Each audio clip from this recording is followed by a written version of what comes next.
La gloire de Jésus. Jésus nous parle de sa gloire, en Jean 16 notamment, et à travers la gloire de Jésus, on va aussi parler de la gloire de Dieu. En Jean 16, versets 12 à 15, il y a un enseignement fondamental.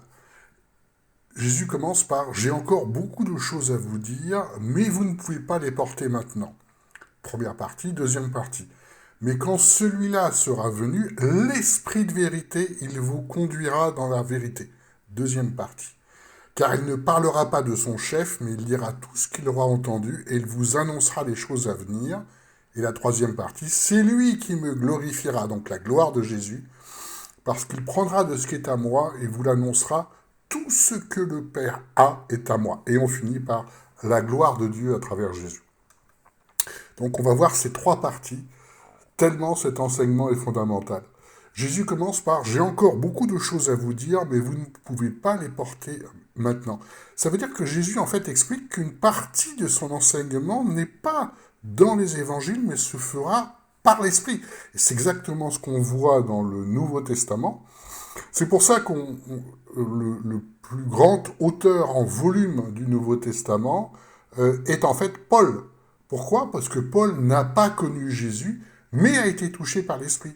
J'ai encore beaucoup de choses à vous dire, mais vous ne pouvez pas les porter maintenant. C'est bien par l'Esprit que la suite de l'enseignement de Jésus se fera, à travers, effectivement, le Nouveau Testament, c'est-à-dire Paul, la saine doctrine, Paul, Pierre, Jacques et Jean, et y compris en Apocalypse.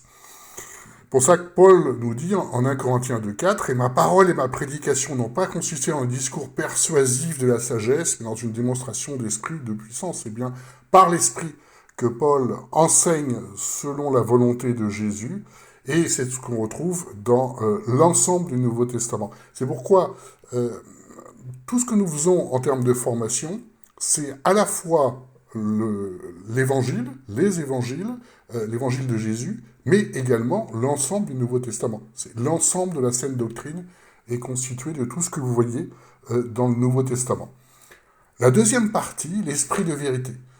Cette affirmation, l'esprit, c'est l'esprit de vérité qui vous conduira dans toute la vérité.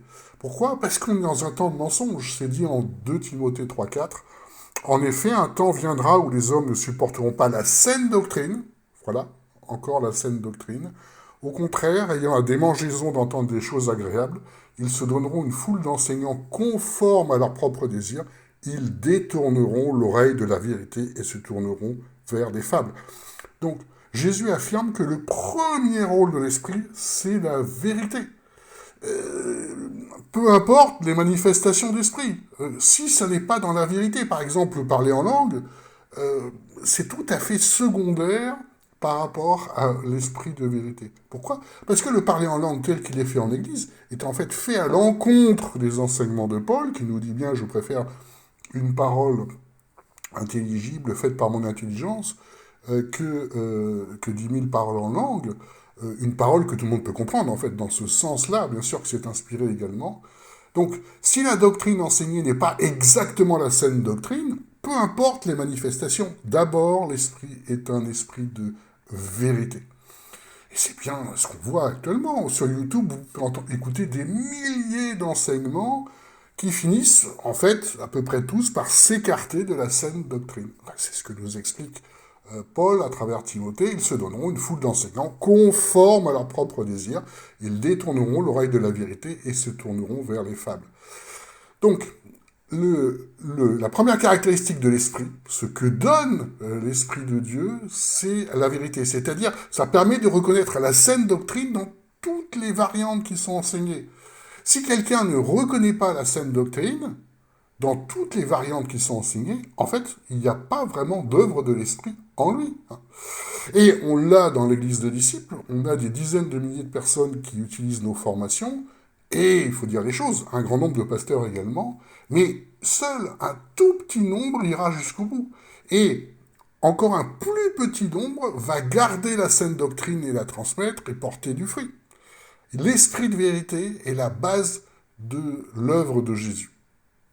En fait, la sélection se fait tout seul, c'est pour ça qu'on ouvre à tout le monde, parce que tout le monde peut essayer de se former, il n'y a pas de problème par rapport à ça, mais Il faut être conduit par l'esprit de vérité pour en fait y arriver. Et notre rôle, c'est d'aider, bien sûr, à développer par rapport aux fausses doctrines, donc à recentrer sur l'esprit de vérité, ce qui porte de fruits. En fait, on développe pour qu'il y ait des fruits, mais l'esprit de vérité doit vous pousser à la base. Et c'est ça, la première manifestation de l'esprit. On va prendre des exemples concrets. Le fait d'être rempli d'esprit dans la doctrine catholique, par exemple, selon la doctrine, c'est la prière du prêtre le jour de la confirmation qui vous donne l'esprit, c'est le sacrement de réconciliation qui vous donne l'esprit, et c'est la Sainte Seine qui vous remplit l'esprit. Donc c'est les sacrements. L'Esprit Saint, c'est les sacrements, exercés par le prêtre. Or, dans la Sainte Seine, manger le pain de vie physiquement, c'est complètement stérile si en fait on ne suit pas les enseignements de Jésus au quotidien. C'est pas magique. Selon justement la Sainte Doctrine, en fait la seule façon d'être conduit par l'Esprit. En Jean 6,35, Jésus leur dit « C'est moi qui suis le pain de vie.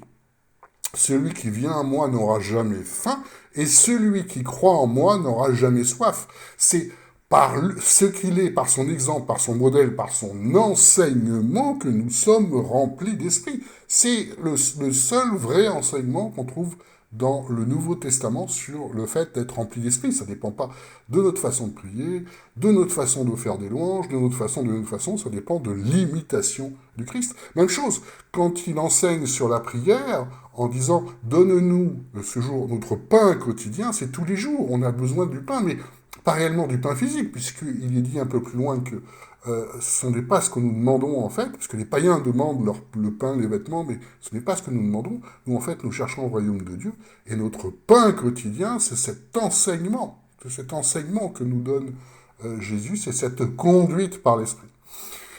C'est la même chose en milieu protestant, avec des variantes. Être rempli, conduit par l'Esprit, vous avez 10 000 variantes possibles, et c'est toujours pas la saine doctrine, c'est-à-dire l'imitation de Jésus dans le sens de suivre l'ensemble de ses enseignements, ce qui est l'objet de toutes les paroles de Jésus, par exemple, de ce que nous faisons dans l'église de disciples. Pourquoi c'est tout autant mal compris? Parce qu'il n'y a pas de fondamental, il n'y a pas l'esprit de vérité, donc il y a des centaines de doctrines différentes. C'est indiqué très clairement par Jésus comment être rempli et conduit par l'Esprit. Jean 15, versets 7 à 8. « Si vous demeurez en moi et que mes paroles demeurent en vous, demandez tout ce que vous voudrez et cela vous sera accordé. » Ça, c'est une puissance de l'Esprit exceptionnelle.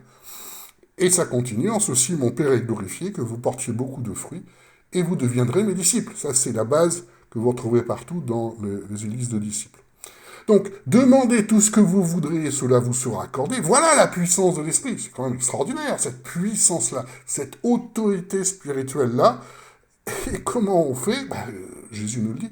Si vous demeurez en moi, donc selon l'Esprit, et que mes paroles demeurent en vous. Voilà, le seul secret qu'il y a à connaître pour être rempli et conduit par l'Esprit. Et on a un exemple très clair dans la Bible, dans l'Ancien Testament, avec Élie. Quand Élie demande ce qu'il veut et qu'il lui est accordé, on l'a en 1 Roi 17, souvenez-vous, il cria à l'Éternel parce que l'enfant de la femme qu'il a accueilli meurt, et il cria à l'Éternel, « Éternel mon Dieu, fais revenir, je te prie, l'âme de cet enfant au-dedans de lui. » Et l'Éternel écouta la voix d'Élie, et l'âme de l'enfant revint au-dedans de lui, et il vécut.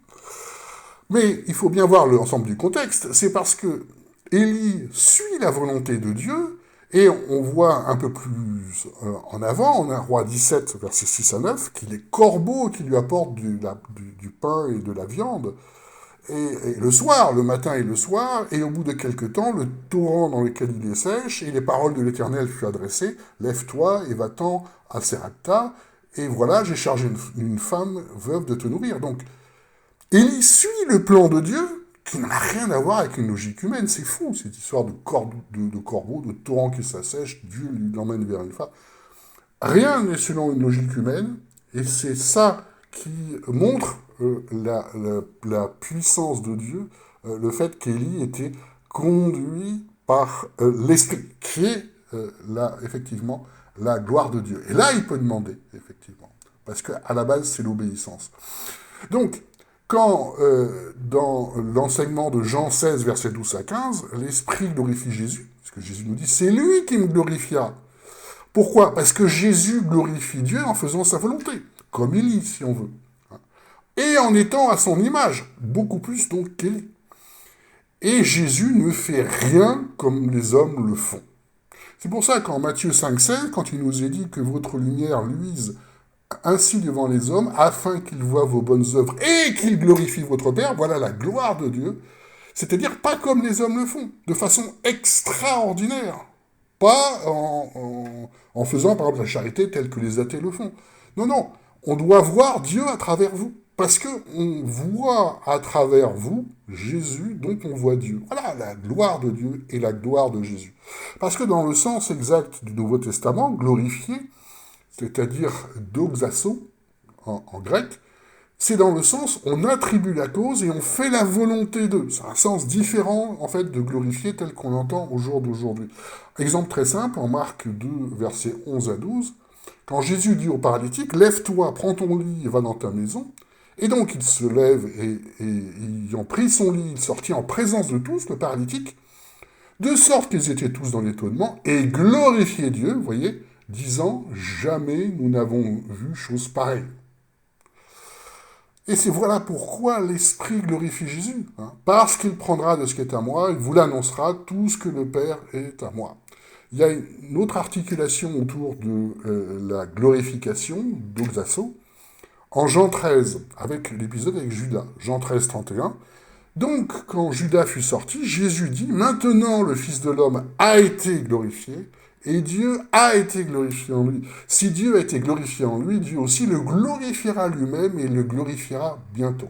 Donc, cette affirmation vient juste après le passage en Jean 13, versets 26 à 27, et il trempe le morceau, il le donne à Judas, et après le morceau, alors Satan entra en lui, Jésus donc dit, ce que tu fais, fais-le promptement. Donc, la gloire de Dieu, la gloire du Fils vient en fait juste après la trahison de Judas. C'est-à-dire que, pourquoi Jésus nous explique cette glorification? C'est parce qu'il suit le plan de Dieu. Et on voit que la gloire de Dieu est complètement déconnectée en fait d'une réalité humaine, puisque Jésus annonce qu'il va être glorifié en agonisant sur une croix. Donc, humainement parlant, c'est une déchéance, et en fait, c'est la gloire de Dieu à travers lui, parce qu'il vaincra le monde, il vaincra les autorités, nous ouvrira le ciel, etc., etc. Donc voilà la gloire de Dieu, ça n'a rien à voir avec ce que les yeux humains peuvent voir ou une logique humaine. Évidemment, tout ça est très puissant, et tout de suite, la tradition humaine inspirée par l'esprit du monde, a changé le sens biblique. Donc, rendre gloire à Dieu, c'est faire la volonté en suivant le modèle de Jésus qui est à l'imitation de Dieu. Et les hommes ont fait autre chose. Les catholiques ont fait des cathédrales pour rendre gloire à Dieu, par exemple, comme les pyramides. C'est pareil, ça ne vient pas, ça n'est pas extraordinaire et surnaturel. C'est juste les hommes qui rendent gloire au Dieu, Dieu avec un X là du coup, exactement comme les Égyptiens et les pyramides, ou les Aztèques avec leurs bâtiments. Ça n'a rien à voir avec la gloire de Dieu dans le sens image de ce que nous montre Jésus. Les protestants ont fait pareil, avec une façon différente, avec les fameux chants de louange. J'ai pris un exemple de chant de louange sur la gloire de Dieu. J'aime 303, voilà ce qu'il est dit. Louange et gloire à ton nom, alléluia, alléluia, Seigneur Dieu de l'univers, alléluia, alléluia. Gloire à Dieu, au plus haut des cieux, gloire à Dieu, au plus haut des cieux. Rien à voir avec la gloire de Dieu à l'imitation de Jésus. C'est tout à fait autre chose, vous voyez, c'est juste un rituel. Répéter un chant de louange, tout le monde peut le faire. Ça n'a rien à voir avec le fait de faire la volonté de Dieu, la gloire de Dieu, et de porter du fruit en suivant l'enseignement de Jésus par l'Esprit, ce qui est la vraie gloire de Dieu, les fruits. C'est pour ça que quand on voit les fruits de l'Esprit, bien sûr, qui dépassent complètement ce qu'on peut faire humainement parlant, comme l'enseignement de la bonne terre, qui donne des graines de façon surnaturelle. C'est pour ça que même Jean 3,16 a été évidemment détourné du sens initial. Quand Jean 3,16 il est dit « Car Dieu a tellement aimé le monde qu'il a donné son Fils unique », mais donné comme quoi? Comme modèle et comme sacrifice, afin que quiconque croit en lui ne périsse pas, mais la vie éternelle. Croire en lui, bien entendu, faire l'ensemble de ses enseignements. Pas dire juste « Ah oui, je crois en Jésus », ce qui en soi ne veut rien dire. Et ça a été changé dans les milieux traditionnels en, vous voyez, Dieu aime tout le monde, sans distinction. Ça n'a rien à voir. La vraie gloire de Dieu s'exprime à travers Jésus. Et Jésus parle de la gloire de Dieu, y compris sur la croix, la glorification, c'est-à-dire faire le plan de Dieu. Et ce plan de Dieu dépasse toute raison humaine.